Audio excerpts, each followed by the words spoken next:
Hello, everyone. This is Adrienne. I'm going to give you a quick rundown on what to do when you start your shift in the help desk. Now, I'm recording this at home and not on the help desk computer, so my screen might look a little bit different, but the tabs all located up here should be identical, if not very close to what we have in the office. So the first thing we're going to do when we start our shift and we open up the Internet Explorer window is go to our shift notes, and this will let us know what was going on the previous day. So you can see here, we just keep this as a running log of what happened during each shift. The last one was on Monday or yesterday on the 29th.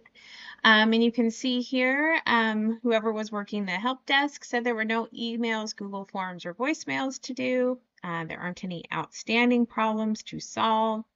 And one client walked in, the problem was diagnosed, and the client was contacted. So that lets us know there's nothing to follow up on for today. But if there was something, this would be where it was listed. So then the next thing we're going to do is we're going to go ahead and go to our, oops, not the diagnosis form, don't mind me. We're going to go to the responses sheet. And once we get to the responses sheet, what we're going to do is the first thing is resort this list. Sometimes it will default and have the newest entries at the very bottom down here, which is not where we want them. So what we can do is go to the drop down here. We can do sort column, and we can sort Z to A. And what that will do is bring the newest entries up to the very top. Now, if there is a client that submits their diagnosis form through Google directly, through the Google form directly, which looks like this. Here, let's see. So here's our help desk home. If they click here, the plant problem help form, if they submit this form, then their response will show up here. But we will not get an email that confirms that. So if somebody submits a form that way, sorting this list and checking is going to be the only way to see it. Okay, and then we can go ahead and just go down the list. So we'll look at this one that came through, where it was located. This is the lemon tree that was a walk-in. And you can see here that the Master Gardener filled out the information as needed. Now, if you get something like this where it looks like some of the writing is cut off, you can come up to this part, this toolbar here, and this nifty little icon will allow you to wrap the text. So we would do text wrapping, we'd do the drop down, and we would do this little loop-de-loop here.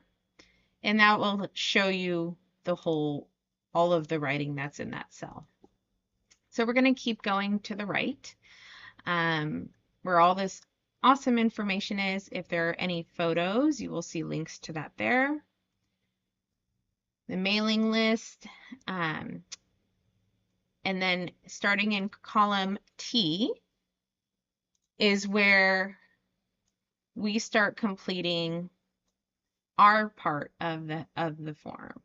So up until column S, all of that information is pulled directly from this form when it's filled out, either by a client or by a Master Gardener that's filling it out based on a phone call, a voicemail, or an email.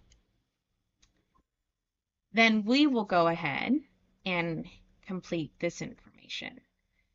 So you can see here any other references that were used, the plant problem diagnosis, when the response was sent to the client, the name of the Master Gardener that did it, the method of the response, and then whether or not it's completed. So right now it looks like everything that's on this list is completed. And you do want to make sure at the end of your shift when you've either sent an email for follow-up or you've sent an email to give your solution to the client, that you go ahead and adjust this drop down so that it matches the status. So there we go. So that's a pretty basic overview. Now, if let's say there aren't any new responses here, our next step would be to go to the email. So I'll open a new tab and we'll pretend that there's an email here, which we don't have right now because that is only logged in from the help desk computer. But any emails you would get, you could go ahead and do from this screen. Now, quick cheat, if you're trying to fill out one of these diagnosis forms based on information that's provided in an email, you can simply click at the top and drag your screen to one side till it looks like it's grayed out or fuzzy for half a screen. And then it will give you an option of what you want to pop up in the other half. So on the other half of the screen, I want to go ahead and do the help form. And this saves you from having to go back and forth between screens. So this is just a basic introduction to what you do when you start your shift. So remember, you're going to want to make sure you check your shift notes, check the form responses to see if there are any new ones that have come in that need your attention after sorting the sheet. And then you can go ahead and go to the emails to check for any email questions or voicemail questions as well. And as always, if you have any questions, you can always reach out to me or Ingrid. Our information is located on the quick how-to guide that's taped up on the desk or in the help desk binder. Or you can always find any of these items in the training folder here. And if you need a digital version of any of those paper flyers, the paper notes as well. Thank you very much and have a great day.